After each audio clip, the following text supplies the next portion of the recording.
भीष्म जी का दुर्योधन को श्री कृष्ण की उत्पत्ति और स्थिति बताना। दुर्योधन ने पूछा, दादाजी, इन वसुदेव पुत्र को संपूर्ण लोकों में महान बताया जाता है, अतः मैं इनकी उत्पत्ति और स्थिति के विषय में जानना चाहता हूँ। भीष्म जी बोले, भरत श्रेष्ठ, वसुदेव नंदन निसंदेह महान है, ये सब देवताओं के भी देवता हैं। कमल नयन श्री कृष्ण से बड़ा और कोई भी नहीं है। मार्कंडे जी इनके विषय में बड़ी अद्भुत बातें कहते हैं। ये सर्वभूतमय और पुरुषोत्तम है। सर के आरंभ में इन्होंने संपूर्ण देवता और ऋषियों को रचा था तथा यही सबकी उत्पत्ति और प्रलय के स्थान है। ये स्वयं धर्म स्वरूप तथा धर्मज्ञ, वरदायक और संपूर्ण कामनाओं की पूर्ति करने वाले हैं। यही कर्ता, कार्य, आदि देव और स्वयं प्रभु हैं। भूत, भविष्यत और वर्तमान की भी इन्होंने कल्पना की है तथा इन्होंने दोनों संध्याओं, दिशाओं, आकाश और नियमों को रचा है। अधिक क्या, ये अविनाशी प्रभु ही संपूर्ण जगत की रचना करने वाले हैं। इन परम तेजस्वी प्रभु को केवल ध्यान योग से ही जाना जा सकता है।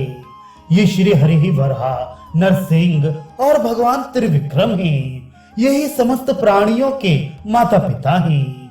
इन श्री कमल नयन भगवान से बढ़कर कोई दूसरा तत्व ना कभी था ना होगा ही। इन्होंने अपने मुख से ब्राह्मणों को, भुजाओं से क्षत्रियों को, जंघाओं से वैश्यों को और पैरों से शूद्रों को उत्पन्न किया है। यही संपूर्ण भूतों के आश्रय हैं। जो पुरुष पूर्णिमा और अमावस्या के दिन इनका पूजन करता है वह परम पद प्राप्त करता है। ये परम तेज स्वरूप और समस्त लोकों के पितामह हैं। मुनिजन इन्हें ऋषिकेश कहते हैं। यही सबके सच्चे आचार्य, पिता और गुरु हैं। जिस पर ये प्रसन्न है उसने मानो सभी अक्षय लोक जीत लिए हैं। जो पुरुष भय के समय श्री कृष्ण की शरण लेता है और सर्वदा इस स्तुति का पाठ करता है वह कुशल से रहता है और सुख पाता है। उसे कभी मोह नहीं होता। इन्हें यथावत रूप से संपूर्ण जगत के स्वामी और समस्त योगों के प्रभु जानकर ही राजा युधिष्ठिर ने इनकी शरण ली है। राजन, पूर्व काल में ब्रह्म ऋषि और देवताओं ने इनका जो ब्रह्ममय स्तोत्र कहा है वह मैं तुम्हें सुनाता हूँ। ध्यान से सुनो। नारद जी ने कहा है, आप साध्य गण और देवताओं के भी देवादिदेव हैं तथा संपूर्ण लोकों का पालन करने वाले और उनके अंतःकरण के साक्षी हैं। मार्कंडे जी ने कहा है, आप ही भूत, भविष्यत और वर्तमान हैं तथा आप यज्ञों के यज्ञ और तपों के तप हैं।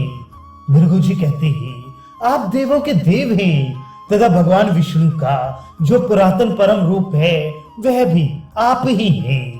महर्षि द्वैपायन का कथन है, आप वसुओं में वासुदेव, इंद्र को भी स्थापित करने वाले और देवताओं के परम देव हैं।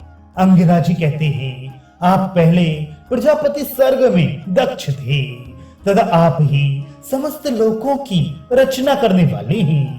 देवल मुनि कहते हैं, अव्यक्त आपके शरीर से हुआ है, व्यक्त आपके मन में स्थित है तथा सब देवता भी आप ही से उत्पन्न हुए हैं।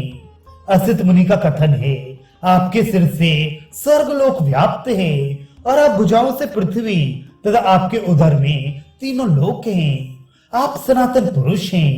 तपा शुद्ध महात्मा लोग आपको ऐसा ही समझते हैं तथा आत्म तृप्त ऋषियों की दृष्टि में भी आप सर्वोत्कृष्ट सत्य हैं। मधुसूदन, जो संपूर्ण धर्मों में अग्रगण्य और संग्राम में पीछे हटने वाले नहीं हैं, उन उदार हृदय राज ऋषियों के परम आश्रय भी आप ही हैं। योग वेत्ताओं में श्रेष्ठ सनत कुमार आदि इसी प्रकार श्री पुरुषोत्तम भगवान का सर्वदा पूजन और स्तवन करते हैं। राजन, इस तरह विस्तार और संक्षेप से मैंने तुम्हें श्री कृष्ण का स्वरूप सुना दिया। अब तुम प्रसन्न चित्त से उनका भजन करो। संजय कहते हैं, महाराज, भीष्म जी के मुख से ये पवित्र आख्यान सुनकर तुम्हारे पुत्र के हृदय में श्री कृष्ण और पांडवों के प्रति बड़ा आदर भाव हो गया। फिर उससे पितामह कहने लगे, राजन, तुमने महात्मा श्री कृष्ण की महिमा सुनी तथा नर रूप अर्जुन का वास्तविक स्वरूप भी जान लिया।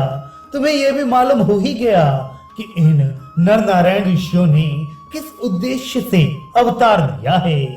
ये युद्ध में अजय और अवध हैं तथा पांडव लोग भी युद्ध में किसी के द्वारा मारे नहीं जा सकते, क्योंकि श्री कृष्ण का इन पर बड़ा सुदृढ़ अनुराग है। इसलिए मेरा तो यही कहना है कि तुम्हें पांडवों के साथ संधि कर लेनी चाहिए।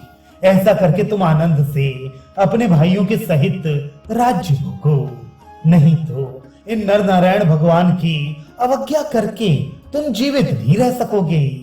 राजन, ऐसा कहकर आपके पितृव्य भीष्म जी मौन हो गए और दुर्योधन को विदा करके शैया पर लेट गए।